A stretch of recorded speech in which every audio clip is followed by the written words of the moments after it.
એક પત્નીના પતિને પૂછ્યું કે મમતાજ મરી જાય તો શાહજહાને તાજમહેલ બંધાયો તો હું મરી જાઉં તમે શું બંધાવો? કે શાંતા બેનનું ટિફિન. કોઈ લગન બગન નહીં જાય, સીતારામ. એક બાપુના ઘેરે દરબાર ડાયરો હું કીધું, બાપુના ઘેરે ભાણુભા આવ્યા. આખું ગામ રમાડે, બાપુના ભાણભા રમાડવા જ પડે, હાલે જ નહીં.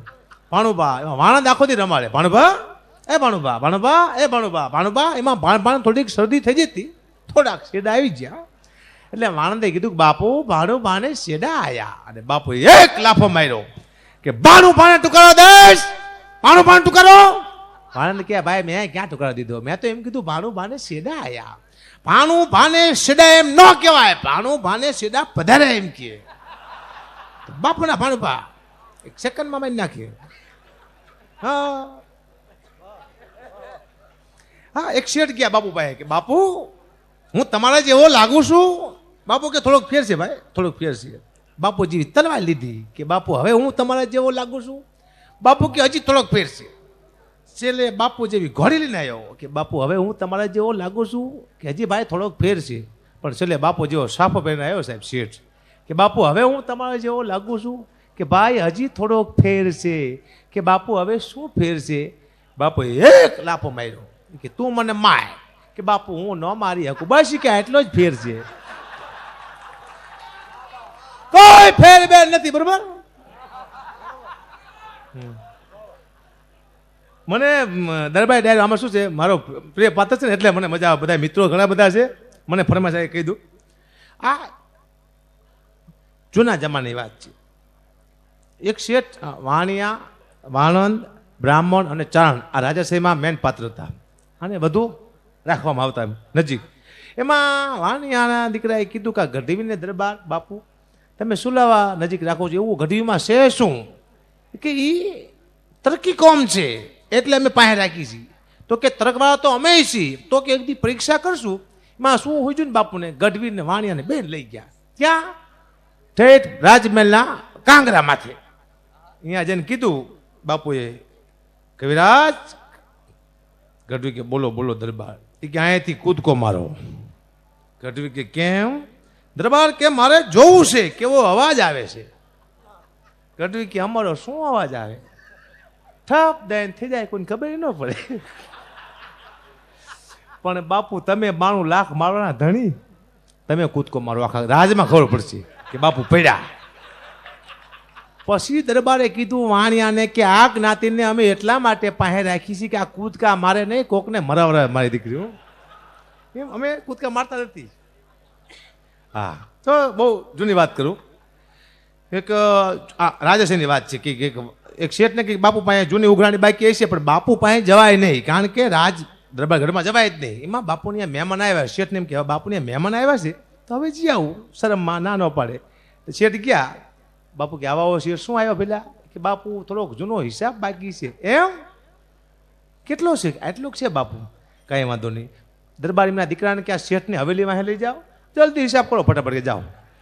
દીકરા હોશિયાર હવેલીમાં લઈ ગયા, ઢોલ વગાડ્યો, ધ્રીજબાંગ ધ્રીજબાંગ. અવાજ ન આવે ને માર ખાઈ તો એવો માર્યો શેઠને, એવો માર્યો ને પછી લાવ્યા. શેઠ હિસાબ થઈ ગયો? હા બાપુ કે હતો એનો ડબલ થઈ ગયો. કે બહુ મસ્ત હિસાબ કર્યો તમારા દીકરાએ. રાજી થયો બાપુ. વયો ગયો. 15 દિવસ પછી શેઠનું આખો પરિવાર રાતે વારું કરવા માટે બેઠેલું. દરબાર ઘરમાંથી ઢોલનો અવાજ આવ્યો. એટલે દીકરાએ કીધું બાપુ જો દરબાર ગઢમાં લગ્ન લાગે છે, ઢોલનો અવાજ આવે છે. વાણી શેઠનો દીકરો કે કોઈ લગ્ન બગન નથી, જૂના હિસાબ કરતા છે, કોકના મારતા છે કોકને. હું કોઈ લગ્ન ન હોય ભાઈ, બરાબર ખબર ન હોય. એક શેઠ ચોથા માળે રે, બાપુ પહેલા માળે રે. ચોથા માળે જઈને શેઠને 2 લાફા માર્યા. શેઠ કે બાપુ મારો વાંક નહીં, ગુનો નહીં, તમે મને માર્યો શું લેવા? દરબાર કે તારા તો કોઈ દી વાંક ન હોય એટલે મારે તને મારવો નહીં. કે મારો બેઠા ને એટલે મને મજા આવે. મને ફરમાઈશ કારણ કે આ મારા ચાહકો છે બધા. હા રાજપૂત સમાજ બેઠો હોય, ચાહક છે મારો, એટલે એની ફરમાઈશ પૂરી કરું છું. કારણ કે મને કે 2-3 અને મારું સારું હોય ને એમાં મારું ક્યાંય એવું ખરાબ ન આવે કે બાપુને કહો કે ખેંચી, બાપુ જ કોઈ ખેંચી હોય. હું ગઢવી છું ને ભાઈ, ખરાબ ન પડવા દઉં ને હિસાબે.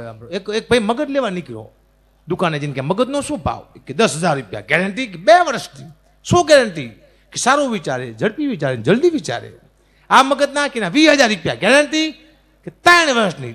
એક મગજ કાચની પેટીમાં ઉપર પડેલું કે ઓલા મગજના કેટલા કે 60,000 રૂપિયા ગેરંટી. એક દીની નહીં કે પગથિયા ઉતરો એટલે વાર્તા પૂરી. ઓલો કે કેમ? એ બાપુનું મગજ ગમે તારે વયું જાય કહો, એ ફટકારે હાફ દે હોય ગેરંટીની સાહેબ.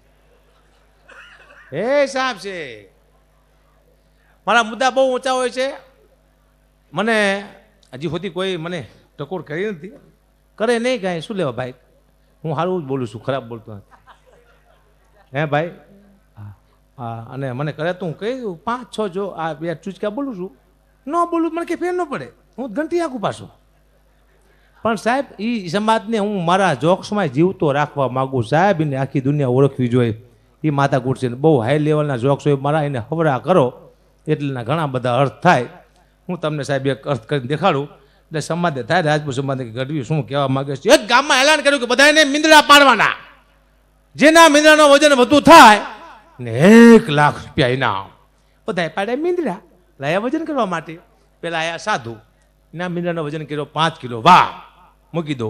પછી આયા પટેલ, એના મીંદડાનો વજન તો 10 કિલો, વાહ શું ખવડાવ્યું, મૂકી દો. પછી આયા ગઢવી, 24 કિલો મીંડો, વાહ કવિરાજ ઘણું વજન છે, શું ખવડાવ્યું.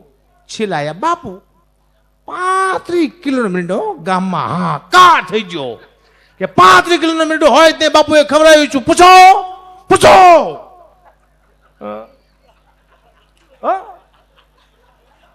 ગઢવી જાય બાપુ ભાઈ, બાપુ 35 કિલોનો મીંડો ન હોય, શું ખવડાવ્યું. દરબાર કે કોઈને કહેશો નહીં ને. ગઢવી કે કોઈ ના કહું. દરબાર કે મીંડો નહોતો. ગઢવી કે તો એ કે દીપડો હતો, મેં 2 વાર ભીખો રાખીને મીંડો કરી નાખ્યો. બાપુ એ ખાવાનું હોય પણ મને ગમ્યું હો સાહેબ. તમે દીપડાને મીંદડાને ખવડાવીને દીપડો ના કરતા તમારો હામો થાય છે, પણ દીપડાને ભૂખો રાખીને મીંદો કરી નાખજો, તમારે કોઈ જિંદગી વાંધો નહીં આવે. એ જ મેસેજ, બહુ મોટી વાત છે. મજા આવી, મજા આવી. મોબાઈલ સાહેબ, મને મોબાઈલ બહુ ગમે. એક લાઈન કહું, ભજન કહું મોબાઈલનું કે રીંગ વાગે એક ધારી મોબાઈલની, રીંગ વાગે એક ધારી રે હોજી. ક્યાં છો તમે, શું કરો છો, પૂછે ઘરની રે. ક્યાં છો તમે, શું કરો છો, પૂછે છે ઘરની નારી રે. ક્યાં છો તમે, શું કરો એવું પૂછે આ ઘરની નારી. મોબાઈલમાં રીંગ વાગે એક ધારી રે હો. મોબાઈલ જેવી તે વસ્તુ નથી. એક ભાઈએ એક દી કીધું કે અકાબા આપણે અમેરિકા ફોન કરી છે, ઠીક અમેરિકા સંભળાય છે, વચમાં દોડ્યું તો છે ને કે સંભળાય છે કેવી રીતે.